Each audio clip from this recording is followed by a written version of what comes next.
Hello friends, welcome to my channel. ये देखिए adenium में ये कलर निकल कर आया है।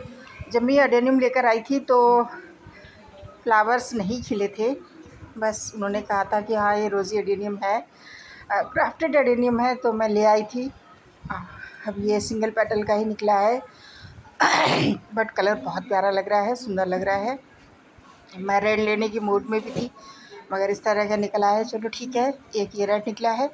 और अब ज़्यादातर प्लांट में कलियाँ आने लगी हैं।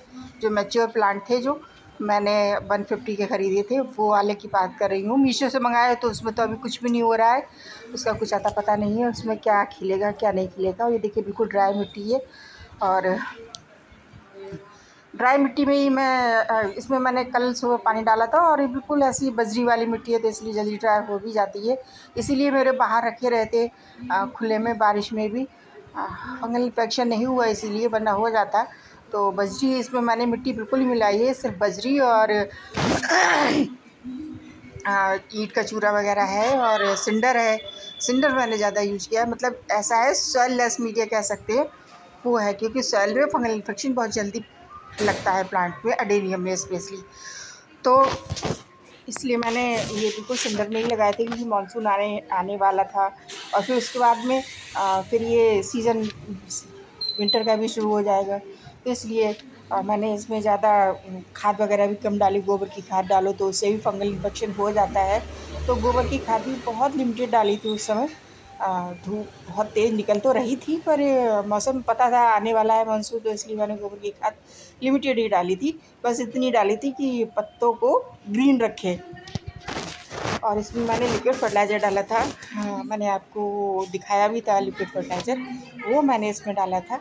अभी करीब 1 सप्ताह पहले मैंने इसमें 5234 का NPK 5234 जो आता है इफ़को का, उसका मैंने स्प्रे किया था। आप वो वीडियो देखिएगा मेरा, मैं उसमें डिस्क्रिप्शन में डाल दूँगी उसका लिंक, तो वो वीडियो देखिएगा।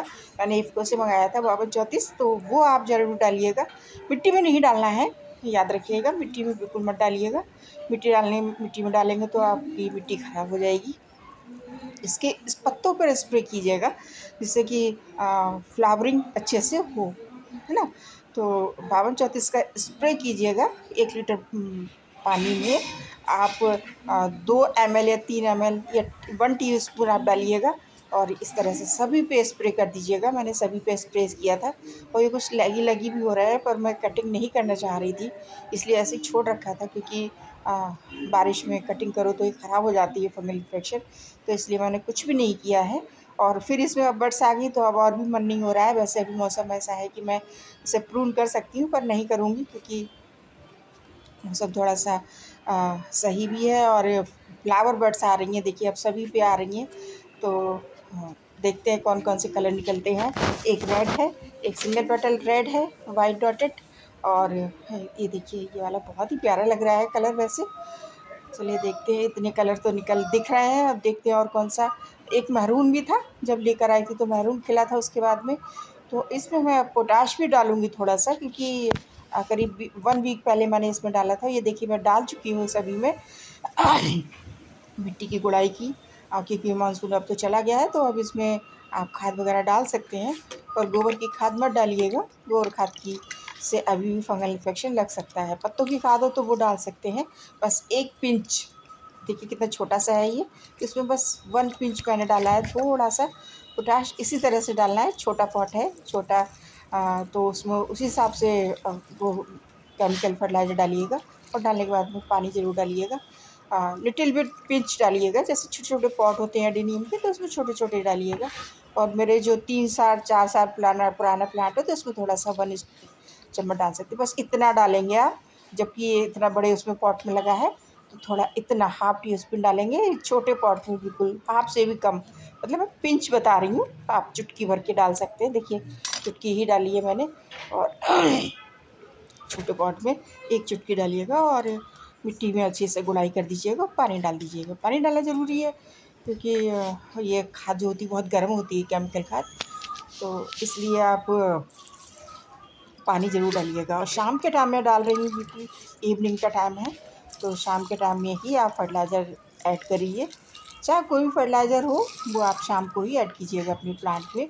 जिससे कि गर्माहट कम रहे, कम मिले इसकी जड़ों को। और पानी बहुत अच्छे से दीजिएगा तो अच्छा रहता है आपके प्लांट के लिए। और सभी में मैंने खाद डाल दी थी क्योंकि वीडियो फिर लंबा हो जाता है। बस मिट्टी की गुड़ाई कीजिएगा और बहुत छोटा सा हाफ टी स्पून से भी कम, हाफ टी स्पून होता है चाय वाला, उससे थोड़ा सा कम ही डालिएगा। छोटे पॉट में कम, बड़े पॉट में थोड़ा ज़्यादा। प्लांट की एज भी तो मायने रखती है, जैसे 2 साल पुराना है, 4 साल पुराना है, मैच्योर प्लांट है तो आप उसमें थोड़ा सा डाल दीजिएगा। 1 चम्मच के करीब। अब मेरे जो ऊपर टेरेस पे रखे हुए हैं सेकंड फ्लोर पे, तो उसमें काफ़ी बड़े बड़े एजिड प्लांट हैं तो उनमें मैं काफ़ी डाल देती हूँ 1 चम्मच के करीब। अब ये छोटे छोटे हैं, इसी साल मैंने लिए हैं, मुझे पता भी नहीं कितनी एज है इनकी, तो इस हिसाब से मैं डर डर के थोड़ा थोड़ा डाल रही हूँ। हमेशा आप थोड़ा ही दीजिएगा। और ढेर सारी फ्लावरिंग चाहिए तो NPK 52-34 का स्प्रे भी कर दीजिएगा, इससे फ्लावरिंग खूब भर भर के होगी।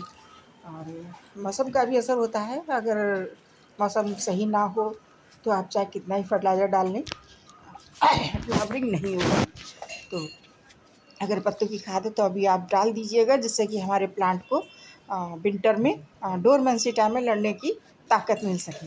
तो अभी आप इसमें डालिएगा। और आज 1 अक्टूबर है, ये 1 अक्टूबर को मैंने वीडियो शूट किया है। तो देखिए इसमें भी बर्ड्स आई हैं, इसमें तो खैर आ ही रही हैं। ये तो रोज़ी एडेनियम है, इसका तो फूल आया भी था।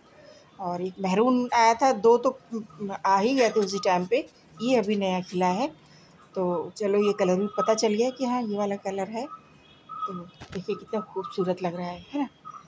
तो अभी पत्तों की खाद भी आप ऐसे दे सकते हैं, मिट्टी की गुड़ाई कीजिएगा और 2-2 चम्मच मिट्टी में मिक्स कर दीजिएगा पत्तों की खाद, तो भी अच्छा रहेगा। अभी प्रूनिंग वगैरह मत कीजिएगा। छोटे बेबी एडेनियम है उनको भी मत प्रून कीजिएगा, जैसे वैसे रहने दीजिएगा। वैसे अभी ये दिसंबर तक सही चलेंगे क्योंकि दिसंबर तक फूल धूप अच्छी निकलती है। अभी तो अक्टूबर है, 1 अक्टूबर। धूप में रखिएगा, फुल सन दीजिएगा इन्हें, फुल सन में अच्छे चलते हैं। यहाँ पर हमारे यहाँ पूरे दिन की सुबह से ही धूप आ जाती है और 2-2:30 बजे तक धूप रहती है, तो फुल सन में रखिएगा इन्हें। और फर्टिलाइज़र आप अभी डाल देंगे, फिर कोई ज़रूरत नहीं है एक्स्ट्रा डालने की।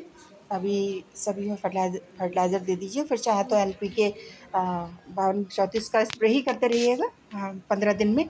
और ध्यान रखिएगा मिट्टी में मत डालिएगा, मिट्टी ख़राब कर देगी वरना NPK जो 52-34 है। और पेस्ट अगर लग रहे हैं तो पेस्ट कंट्रोल के लिए आप स्प्रे कर सकते हैं पेस्टिसाइड का भी। नीम ऑयल का स्प्रे कीजिएगा या फिर केमिकल जो होता है स्प्रे, वो भी कर सकते हैं। तो ध्यान रखिएगा क्योंकि माइट्स वगैरह लग जाते हैं, एफिड वगैरह लग जाते हैं इनमें भी, पर ध्यान रखिएगा। और मिट्टी ज़्यादा पानी मत डालिएगा, रिक्वायरमेंट हो तभी डालिएगा, गमले की मिट्टी ड्राई हो जाए तब डालिएगा, अदरवाइज़ ज़्यादा पानी मत डालिएगा। अभी तो मैं शाम के टाइम पानी इसलिए डाल रही हूँ क्योंकि खाद दी है, खाद डालने के बाद में पानी ज़रूर देना चाहिए, बट पानी हमेशा मॉर्निंग में दीजिएगा, अर्ली मॉर्निंग दीजिएगा, इवनिंग में मत दीजिएगा, जिससे कि रात भर ये पानी में रहते हैं तो इनके प्रोडक्ट्स गलने की चांसेस ज़्यादा रहेंगे, तो इसलिए मॉर्निंग में डालिएगा। और पानी विंटर आने वाला है तो पानी कम ही दीजिएगा, ज़्यादा नहीं देना है क्योंकि ऊपर की सोइल आपको लगती है ड्राई है, बट नीचे इसके मिट्टी थोड़ी सी नम होती है, तो ध्यान रखिएगा पानी का भी। तो फ्रेंड्स, नई जानकारी के साथ नई वीडियो के साथ फिर मिलेंगे, तब तो मेरे वीडियो देखते रहिए, लाइक कीजिए, शेयर कीजिए, चैनल को सब्सक्राइब कीजिए। Bye bye friends.